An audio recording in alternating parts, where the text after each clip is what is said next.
थे। तो खैर चाची मुझे लाद के ले गई।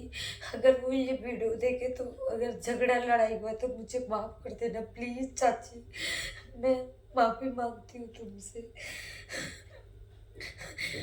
फिर वो मुझे अपने कंधे पे लाद के ले गई। मैं एकदम पतली सी थी। वहां पे जाके मेरा अबॉर्शन हुआ।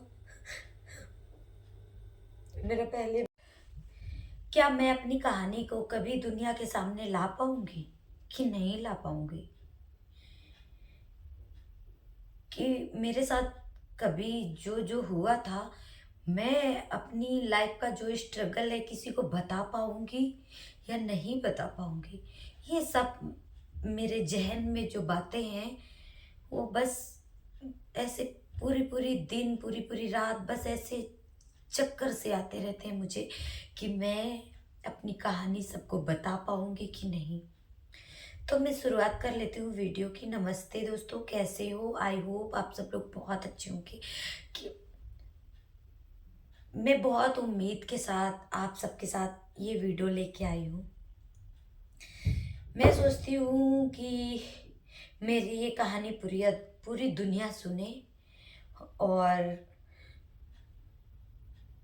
जो बेटियां हैं जो ऐसे कुछ करती हैं माँ बाप के खिलाफ, तो प्लीज़ वो इस वीडियो को ज़रूर देखें। तो मैं अपनी वीडियो की शुरुआत कर रही हूँ गाइस। उससे पहले मैं बहुत ज़्यादा इमोशनल हो रही हूँ। कोई बात नहीं, मैं अपने इमोशनल को कंट्रोल करने की कोशिश कर रही हूँ। तो मेरा नाम है सीता और मैं यूपी के छोटे से गांव से बिलोंग करती हूँ, उन्नाव ज़िले से। ठीक है।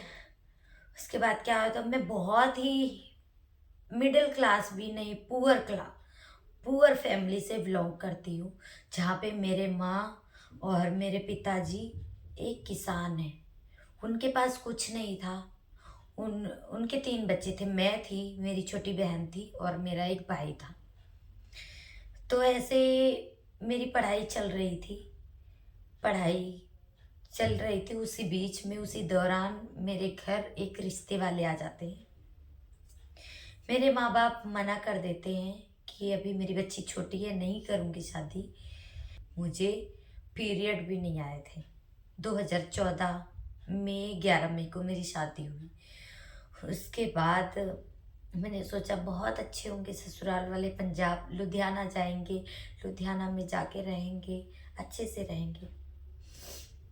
जब वहाँ से मेरा ससुराली दौर शुरू हुआ, मेरी विदाई होती है। विदाई के बाद मैं जब ससुराल जाती हूँ, हमारे यहाँ पे चौथी वौथी का रिवाज है, वो सब हो जाता है। उसके बाद 10 दिन के बाद हमें लुधियाना के लिए रवाना कर दिया जाता है।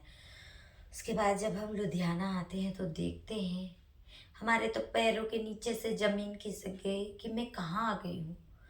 यहाँ पे छोटे छोटे रूम, एक मंजे के रूम, उसी में खाना, उसी में किचन। कोई बात नहीं, हमने अपने आप को खुद को संभाला कि कोई बात नहीं। अब यहाँ आते हैं, जो सास हमसे फ़ोन पे घंटों बात किया करती थी, कहती थी खाना बनाने नहीं आता है, कोई बात नहीं, मैं देख लूँगी, मैं कर लूँगी, कोई बात नहीं, तुमको मैं सब सिखा दूँगी। वहीं से क्या होता, जब मैं खाना नहीं बना पाती तो मेरे को ताने देने शुरू हो गए शादी के 20 दिन बाद से ही। और बहुत पूरी फैमिली रहती थी ससुराल जनों की। वहाँ पे किसी ने कहा ये नशेड़ी है, किसी ने कहा ये शराबी है, किसी ने कहा बदतमीज है। तो जो मेरा पहला पीरियड आने वाला था, वो पीरियड में ही मुझे गर्भ धारण हो गया। मुझे पता नहीं चला, बिल्कुल भी पता नहीं चला। मैं हो गई 5 महीने की प्रेग्नेंट। आया दशहरे का मेला।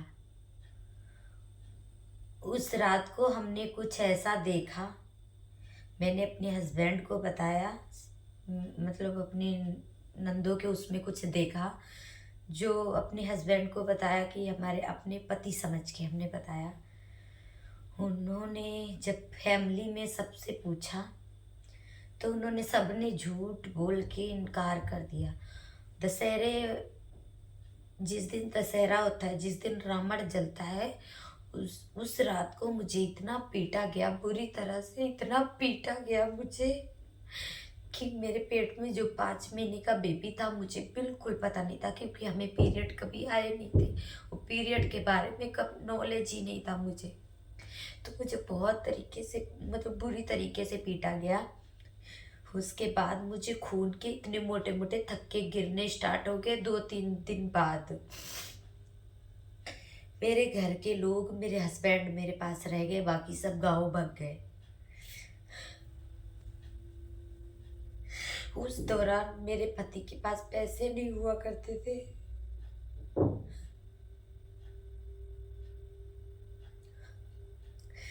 तो जो इनके चाचा हैं और चाची जी थे, वो पड़ोस में ही रहते थे, जहाँ पे हमने लुधियाना में रूम लिया था। वहां पे रहते बच्चे को मैंने खो दिया।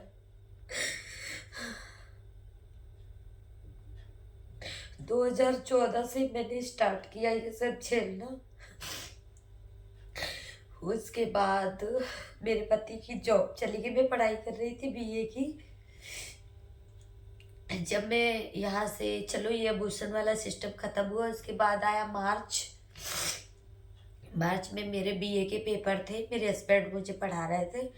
तो जब मैं पेपर देने गई तो उनकी जॉब छूट गई।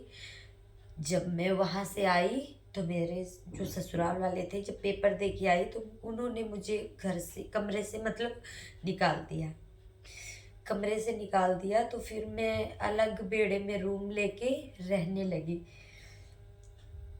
जब रहने लगी, उन्होंने मुझे अलग कर दिया। उसके बाद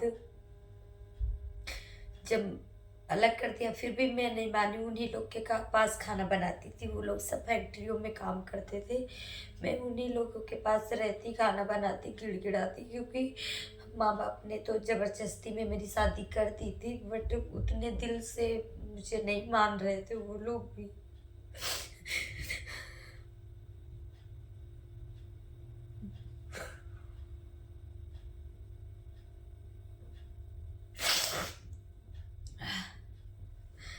फिर मेरे हस्बैंड की जॉब छूट गई। फिर वो 6,000 पे ड्यूटी करने लगे दुकान पे। जब 6,000 पे काम करने लगे तो फैमिली वालों ने फिर हमें धक्का मार के निकाल दिया। धक्का मार के निकाल दिया। उसके बाद हम लोग अलग रहना स्टार्ट किए धीरे धीरे। फिर मेरी लड़की का जन्म हुआ 2015 में। 14 में शादी हुई, एक बच्चा भी पैर हो गया। फिर 15 में मेरी बेटी का जन्म हुआ। उसके बाद ये फिर वहीं पे आ गए, हमारे बगल में रूम ले लिए। फिर पति ने समझाया कि चलो एक में हो जाते हैं, मिल के रहते हैं। फिर हम लोग फिर रहने लगे। जब फिर साथ में रहने लगे तो फिर वही ताने झपटे ये सब फिर शुरू हो गए हमारे साथ। मारपीट, हस्बैंड को भड़का के उनसे भी मरवाया जाता। जब मैं बहुत परेशान हो जाती तो मैं मायके चली जाती अपने बच्चों को लेके। गाइस, इतने 2014 से मैं अब तक बर्दाश्त कर रही हूँ, और मैं कितना बर्दाश्त करूँ।